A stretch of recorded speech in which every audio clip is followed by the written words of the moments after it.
मिली थी और नए सौराष्ट्र की स्थापना हुई और इसे इजराइल नाम दिया गया। ये दुनिया का एकमात्र यहूदी देश है।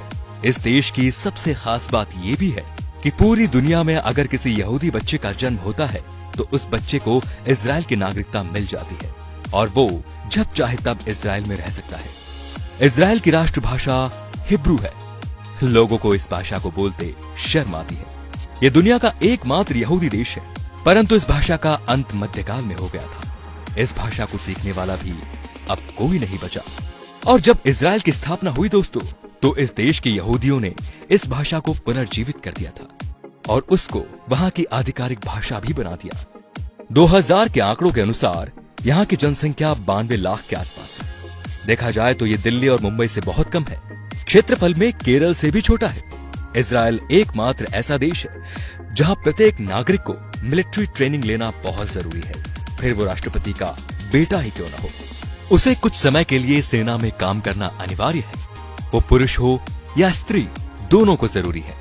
15 साल से बच्चों की आर्मी ट्रेनिंग शुरू हो जाती है। हाई स्कूल की पढ़ाई पूरी करने के बाद ये ज्वाइन करनी पड़ती है। नियम के अनुसार लड़के को 3 और लड़की को 2 साल काम करना पड़ता है। इजराइल लोकतांत्रिक देश है, फिर भी वहां भारत और ब्रिटेन की तरह लिखित संविधान नहीं है। वो परंपरा और देशवासियों के हिसाब से नियम और कानून बनाते रहते हैं। इजराइल में साइकिल चलाने के लिए भी लाइसेंस बनाना पड़ता है।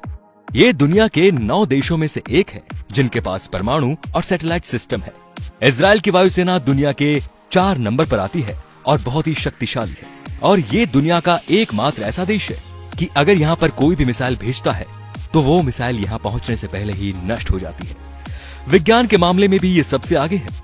मोटोरोला ने अपना पहला मोबाइल फोन इजराइल में ही बनाया था। माइक्रोसॉफ्ट के लिए पहला पेटीएम जीपैड यहीं बनाया गया था। वॉइसमेल भी यहीं विकसित की गई।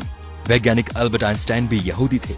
उनको इजराइल का राष्ट्रपति बनने का ऑफर भी दिया गया था, लेकिन उन्होंने मना कर दिया कि वो राजनीति के लिए नहीं बने। फेसबुक के संस्थापक भी यहूदी है। आजादी के समय ना यहाँ खेती की जाती थी और ना ही पानी का स्रोत था। फिर टेक्नोलॉजी के चलते चलते आज के समय में 99 खाद्य पदार्थ खुद पैदा करता है। इसके अलावा समुद्र के पानी को पीने और दूसरे काम में प्रयोग भी करता है। यहाँ पर 40 बुक स्टोर है क्योंकि यहाँ सरकार किताबें पुख्ता करवाती है। यहाँ पर 137 बीच है। यहाँ का समुद्र तल सिर्फ 273 सेंटीमीटर लंबा है। यहाँ की एजेंसी मुसाद दुनिया की सबसे ज्यादा खतरनाक है, जो 6 डे वॉर के नाम से जानी जाती है। दोस्तों, इजराइल भारत को अपना सच्चा दोस्त मानता है। इसके बावजूद भी 2017 से पहले किसी भी भारतीय प्रधानमंत्री ने इजराइल की यात्रा नहीं की। इसके पीछे शायद उन सभी प्रधानमंत्रियों के नाराज हो जाने का डर था। लेकिन 2017 में प्रधानमंत्री नरेंद्र मोदी इजराइल का दौरा करने वाले पहले प्रधानमंत्री बने। उनके इस दौरे ने भारत और इजराइल की दोस्ती को और गहरा मजबूत कर दिया। दोस्तों, 2014 से पहले जब हमारे देश में कोई आतंकवादी हमला होता था तब उसकी कड़ी निंदा की जाती थी, जबकि 1948 से ही इजराइल का एक ही मूल मंत्र रहा है कि अगर किसी देश ने हमारे देश के एक नागरिक को मारा तो हम उसके देश में घुसकर उसके 1000 नागरिक को मारेंगे। और फिर उन्होंने ये करके भी बताया। तो दोस्तों, इजराइल से सिर्फ 1 साल पहले हमारा देश आजाद हुआ था, लेकिन विकास के मामले में आज हम कहाँ हैं और इजराइल कहाँ है, ये सब आपको पता है। तो आप सभी को भी इजरायली नागरिकों से यही सीख लेनी चाहिए और अपने देश की तरक्की में पूरा योगदान करना चाहिए। धन्यवाद।